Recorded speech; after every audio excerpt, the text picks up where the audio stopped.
Nós vamos conversar agora com a diretora de Relações Institucionais da Rede Brasileira de Renda Básica, Paola Loureiro de Carvalho. Bom dia, Paola. Tudo bem? Bom dia, muito obrigada mais uma vez pelo convite e pela oportunidade de estar aqui com vocês, Rodrigo. Nós que agradecemos a sua participação, Paola. Na última quarta-feira, o Senado aprovou a PEC 29 de 2020, que torna a renda básica um direito social constitucional. Qual a importância dessa política para o Brasil? Na verdade, a gente tem avançado bastante no debate da renda básica, né? Para nós é com muita alegria que a gente recebe mais um projeto de renda básica sendo discutido no Senado Federal. Lembrando, né, que o Brasil é um dos primeiros países do mundo a instituir uma política de renda básica, é a lei do Eduardo Suplicy de 2003. E é muito importante que a gente avance nesses debates, exatamente porque a pandemia, para quem debate o tema da renda há muitos anos, a pandemia acabou revelando aquilo que as pessoas se negavam a enxergar, sobre a impossibilidade, inclusive através do trabalho, de ter o mínimo necessário para a sobrevivência. E entender que a renda básica é fundamental num país com profundas desigualdades como o Brasil, para que a gente possa enfrentar de verdade não só a situação de pobreza e extrema pobreza, mas como a situação da precarização do trabalho e das quantidades de horas e desgaste que uma pessoa precisa ter para poder, através do seu trabalho, conseguir sobreviver. Apesar do avanço, a PEC da renda básica foi aprovada sem o trecho que retirava o seu custeio das limitações do teto de gastos. Qual o impacto disso para o desenvolvimento dessa política, Paola? O impacto disso é sempre o mesmo, né? A gente coloca sempre a discussão sobre a política social versus a política econômica. E isso, para nós, tem sido sempre um obstáculo para a gente conseguir avançar. Em verdade, assim como o Auxílio Brasil, assim como todas as discussões que a gente vem fazendo em virtude das políticas de transferência de renda, a gente vem sempre dizendo que o Brasil precisa se reestruturar do ponto de vista econômico e do ponto de vista das condições pelas quais subsidia as políticas públicas, especialmente as políticas sociais. A gente não pode reforçar o princípio, e acho que isso está por trás, né, quando tira essa cláusula aí da lei, do projeto de lei, é porque exatamente a gente sempre faz a discussão das políticas sociais, assim como a gente está fazendo do Auxílio Brasil, em detrimento do peso que as políticas sociais têm aos ombros do orçamento público, aos ombros do povo brasileiro. O que a gente não discute e se nega a discutir, e a gente não planeja o Brasil para isso, o governo Bolsonaro, por exemplo, poderia ter feito, né, um processo de planejamento para um pós-auxílio emergencial que passasse por questões estruturantes, né? Questões que precisam passar, por exemplo, por uma reforma que vem sendo discutida no Congresso Nacional, que é uma reforma tributária justa e solidária que consiga, de fato, pegar o andar de cima, que até agora não foi visto, né, em todas as reformas. Quando propõe um imposto de renda, uma mudança no imposto de renda, altera, mas não altera para aqueles que são, de novo, né, do andar de cima. Eu me lembro que o próprio Senado fez um debate a partir de alguns senadores, fez um estudo, inclusive, o próprio senador Randolfo Rodrigues, que acompanhou muito de perto a questão do auxílio emergencial, fez um estudo propondo a questão dos R$ 600 por mais tempo, ainda em 2020, e ele fez um estudo muito rápido de que 20% das revisões, se a gente conseguisse rever 20% das isenções que há muitos anos estão sendo dadas no Brasil, nós teríamos possibilidade de, com esses 20%, garantir R$ 600 para um número expressivo da população por pelo menos mais 6 meses. Então, o que a gente precisa desmistificar nesse processo é colocar as políticas sociais a brigar com as políticas sociais para disputar o orçamento. E, infelizmente, esse tipo de posição, esse tipo de situação que acabou se colocando ao retirar esta cláusula, sempre coloca o orçamento dos mais pobres brigando dentro do orçamento dos mais pobres. E a gente acaba não olhando para um conjunto de medidas que poderiam ser tomadas planejadamente, de forma organizada, que pudesse redistribuir melhor essa riqueza que nós temos no Brasil. Eu gosto, Rodrigo, se me permite, de dar um exemplo que foi uma pesquisa muito séria feita pelo Instituto de Justiça Fiscal E eu comparo essa pesquisa do Instituto de Justiça Fiscal com a pesquisa da Rede Pesans, que foi a pesquisa de insegurança alimentar e nutricional feita no ano de 2020. Ambas pesquisas pegaram 3 meses do ano de 2020, uma para considerar os 42 bilionários do Brasil e aquilo que eles lucraram em 3 meses de pandemia, e a outra, a condição do povo brasileiro do ponto de vista da segurança alimentar e nutricional. Nós chegamos aos seguintes resultados. O Instituto de Justiça Fiscal diz que esses 42 bilionários, em 3 meses de 2020, lucraram cerca de 192 bilhões de reais, lucraram, né? Adicionaram ao seu patrimônio 192 bilhões de reais. Nesses mesmos 3 meses, foram identificados 116 milhões de brasileiros e brasileiras, metade do país, em situação de insegurança alimentar e nutricional. 42 milhões desses 116 estavam em insegurança alimentar moderada ou grave. Não estavam conseguindo fazer 3 refeições ao dia ou não tinham nenhum prato de comida por dia. Então, se a gente comparar, a gente vai ver que tem um nível de desigualdade que tem aprofundado as situações de fome e miséria no nosso país, que enquanto não forem olhados com responsabilidade, com planejamento, a gente nunca vai conseguir diminuir esse buraco que existe de desigualdade no nosso país. Realmente uma situação muito complicada, né, Paola? E a única alternativa que o governo Bolsonaro tem criado até agora, que foi apresentada recentemente, aprovada junto com a PEC do calote, foi o Auxílio Brasil, né? Qual a diferença entre a proposta do Auxílio Brasil e a proposta de renda básica? É profunda. Primeiro que a gente sempre discute algumas questões que são fundamentais para as pessoas do ponto de vista da garantia dos direitos, porque a renda básica, ela trabalha sempre na perspectiva da dignidade, né? Dignidade e a garantia da renda enquanto direito social de sobrevivência. Então, a renda básica, ela tem por fundamento exatamente as pessoas poderem contar com aquele recurso, que ele tenha previsibilidade, que ele tenha clareza, que as pessoas saibam quem são as pessoas beneficiárias, que tenha menos burocracia e que tenha esta capacidade de reduzir a desigualdade, né? De olhar para o andar de cima e olhar para o andar de baixo e fazer com que esses andares mais ou menos se aproximem, né?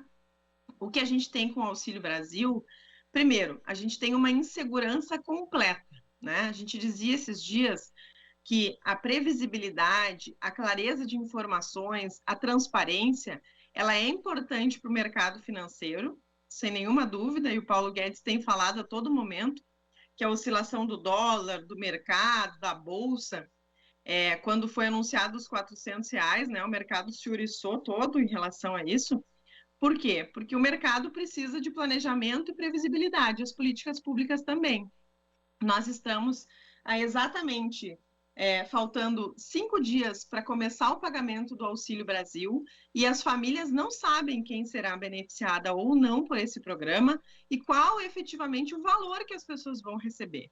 E isso é muito grave, porque a medida provisória apresentada pelo Auxílio Brasil, ela não traz nenhum elemento desses. O que a gente tem são pequenos experimentos de falas do governo, seja do Ministério da Cidadania, Ministério da Economia, que aproximam valores. Veja bem, as pessoas estavam contando com os R$ 400. O governo edita um decreto regulamentando a medida provisória que estabelece completamente outros valores. E o valor médio é muito aquém do que os R$ 400. É um pequeno reajuste de 17% do que era pago pelo Bolsa Família. Então, isso é muito grave, porque tu deixa as pessoas numa situação de completo desespero e completo abandono por parte do Estado brasileiro. Nós tínhamos uma política acontecendo que é o auxílio emergencial. O auxílio emergencial atendia 39 milhões de pessoas em 2021. Nós já dizíamos que era muito aquém da necessidade. Mas vamos lá. Dessas 39 milhões, 10 milhões eram oriundas do Bolsa Família, e essas vão migrar para o Auxílio Brasil. 5 milhões estão no cadastro único, mas não eram beneficiários do Bolsa, portanto, não sabem se estão dentro daqueles 2 milhões a mais aí que o governo diz que vai incluir. E, pasme, 24 milhões de famílias são famílias que não estão no cadastro único, que entraram na política emergencial através da inscrição via aplicativo e que o governo não fez, em 1 ano e 7 meses, nenhuma ação de migração dessas informações para o cadastro único e de busca ativa dessas pessoas para que a gente, ao final do auxílio emergencial, tivesse um levantamento mais efetivo e responsável de quem são as pessoas que estão, de fato, em situação de extrema pobreza, que permanecem desempregados e que precisam de um aporte de política de transferência por parte do Estado. Hoje, a gente está abandonando 24 milhões de famílias sem nenhuma política de proteção social, e isso está muito longe de uma política de renda básica. Nós, claro, lutamos para que ela seja universal, para que atenda o país inteiro, exatamente porque se ela for tributada de forma mais justa, quem tem mais vai contribuir com mais e quem tem menos contribui com menos, e por isso há uma redistribuição. Mas o que o Auxílio Brasil está fazendo é atendendo um contingente muito pequeno da população e usando esse programa de forma eleitoreira. Isso é uma questão muito importante, porque a previsibilidade que eu falava do início, ela é fundamental. As pessoas precisam saber por quanto tempo elas contam com aquele recurso, por quanto tempo elas podem garantir que tal dia aquele recurso está depositado. E o governo enterra um programa de 18 anos de existência, um programa de Estado, foi enterrado, vivo, né? E no seu lugar é colocado um programa que não tem ainda recursos previstos, que não tem critérios claros, que não tem os benefícios bem desenhados, e ele torna mais burocrático ainda, porque inclui um monte de penduricalho de benefício, e ele só vai até dezembro de 2022. Portanto, assumindo aí pós-eleição, o próximo presidente da República precisa ainda pensar que precisa assumir o país e dar um jeito emergencialmente de ver o que vai fazer com as pessoas que estarão num programa que encerra em dezembro de 2022.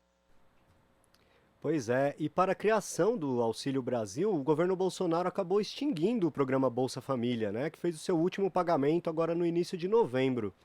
Qual foi a importância do Bolsa Família e quais são os possíveis impactos da sua extinção, Paola? Bom, o programa Bolsa Família, ele nasce primeiro que ele é reconhecido mundialmente, né? É importante a gente dizer que esse programa, eu tinha dito na resposta anterior, que é um programa que estava completando 18 anos. E que a nossa defesa era que esse programa, com a maioridade, assumisse maiores responsabilidades. E com ele pudesse ter um melhor orçamento, tivesse o encurtamento também para que as pessoas conseguissem compreender um pouco melhor a questão dos benefícios e pudesse garantir um atendimento às pessoas em situação de extrema pobreza e pobreza no Brasil que precisavam e precisam de um atendimento emergencial nesse momento que a gente está vivendo, que ainda nem é pós-pandemia, né? Por isso que eu estou usando o termo pós-auxílio emergencial, porque a pandemia não acabou, muito menos os seus efeitos. É importante a gente dizer que o Bolsa Família não foi sozinho, ele teve conquistas históricas no país, inclusive nos retirou do mapa da fome e da miséria. Não é que a gente não tivesse fome e miséria no Brasil, mas nós tínhamos um programa com uma envergadura tão grande de atendimento em que na nossa história nós nunca tínhamos alcançado. E somado a isso, nós tínhamos um conjunto de políticas públicas de incentivo à formação profissional e ao acesso às outras políticas públicas que são fundamentais.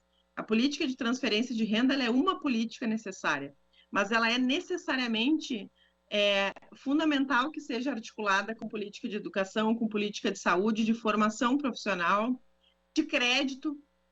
Para os pequenos, a gente sabe que o nível de informalidade de trabalhadores autônomos no Brasil é gigantesca. Só no Brasil a gente tem 34 milhões de pessoas que vivem de trabalhos informais e que daqui a pouco, acessando uma política de crédito, poderiam retomar após pandemia o seu pequeno negócio, a sua venda de salgado, a sua como manicure, como pedicure, enfim, tantas profissões que são, infelizmente, trabalhadores informais e que não têm nenhuma garantia trabalhista.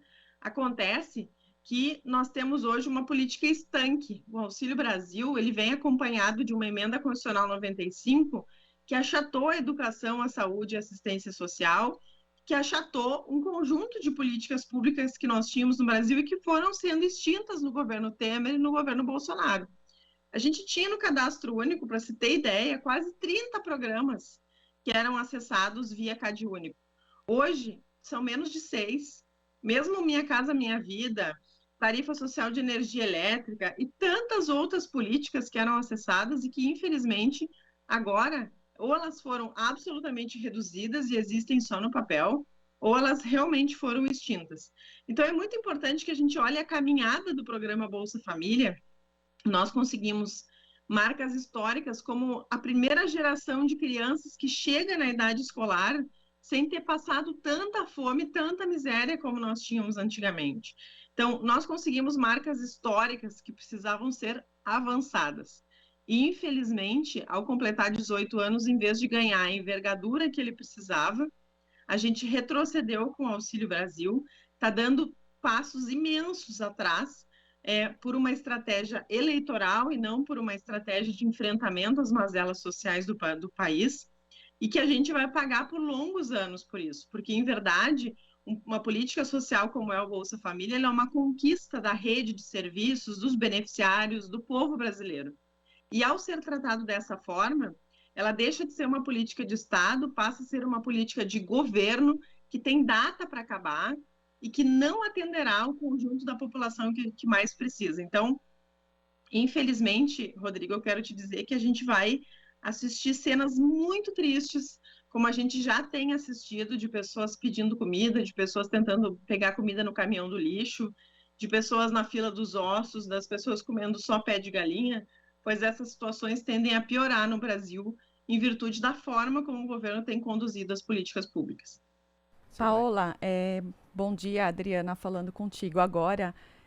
O ano que vem é ano de eleição, como é que o próximo governo vai receber tudo isso que tem acontecido nesses últimos 3 e agora 4 anos de governo Bolsonaro? Qual é a avaliação que você faz? O que recebe esse próximo governo e como é que ele pode recuperar todo esse desmanche que tem acontecido, né?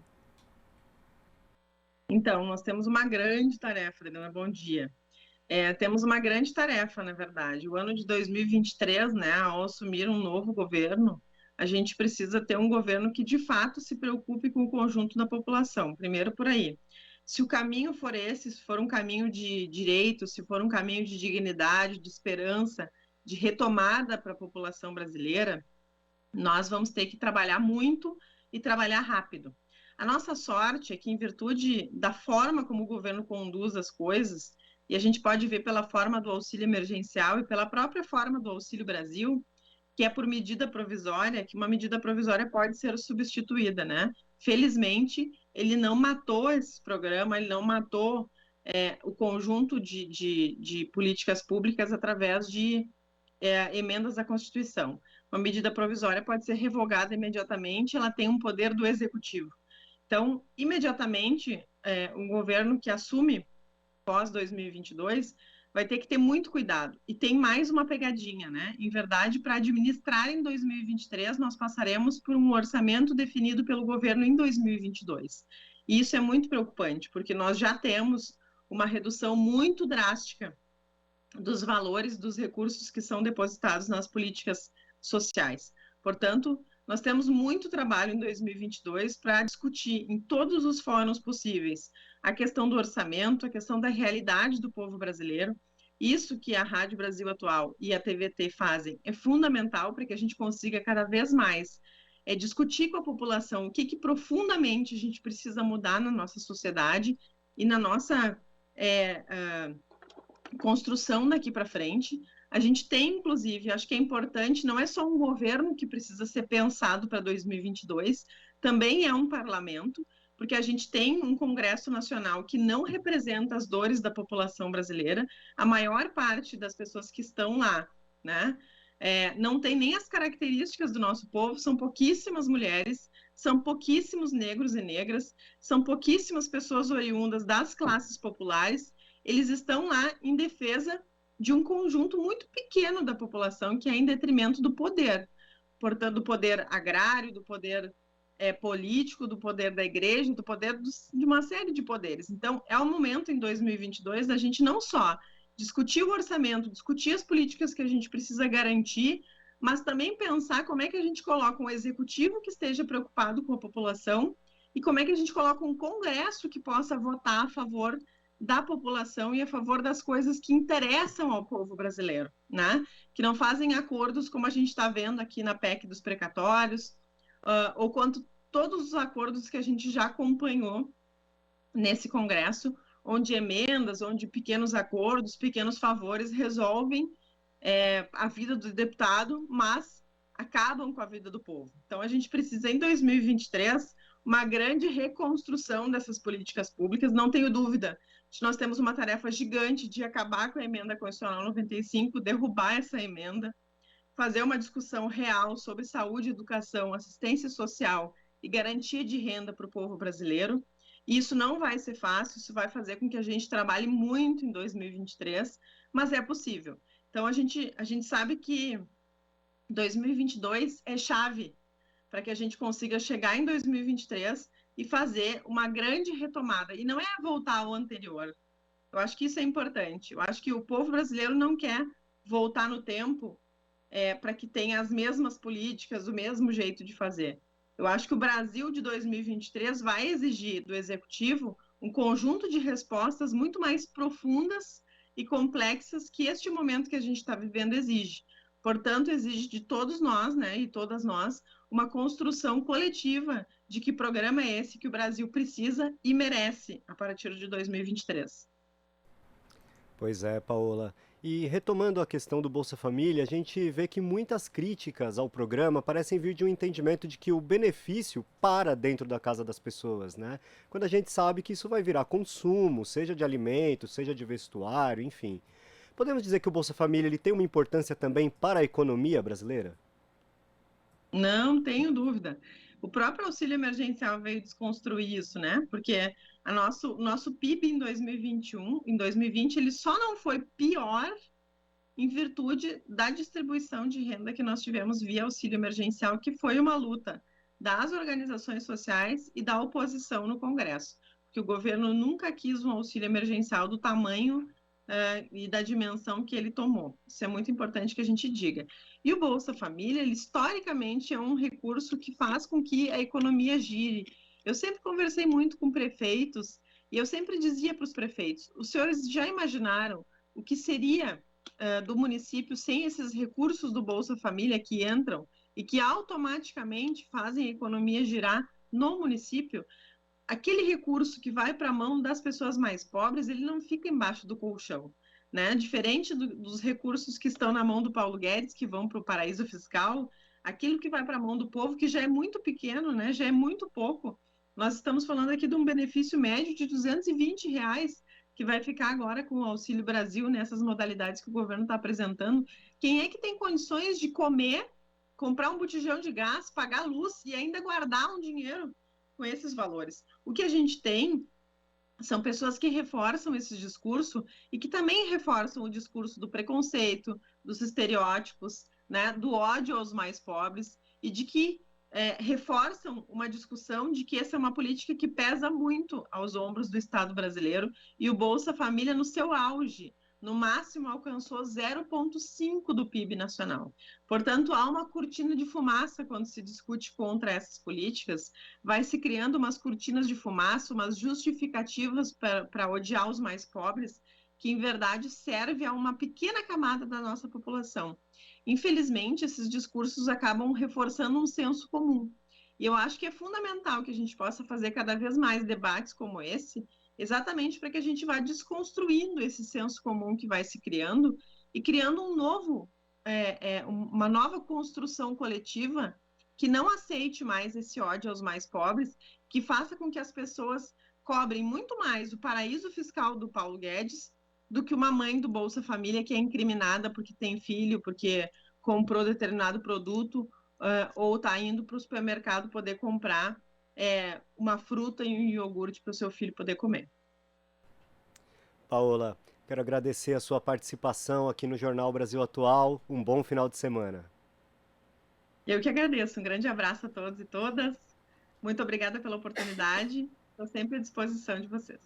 Muito obrigado. Conversamos aqui com a diretora de Relações Institucionais da Rede Brasileira de Renda Básica, Paola Loureiro de Carvalho. Você está ouvindo Jornal Brasil Atual. As notícias que os outros não dão.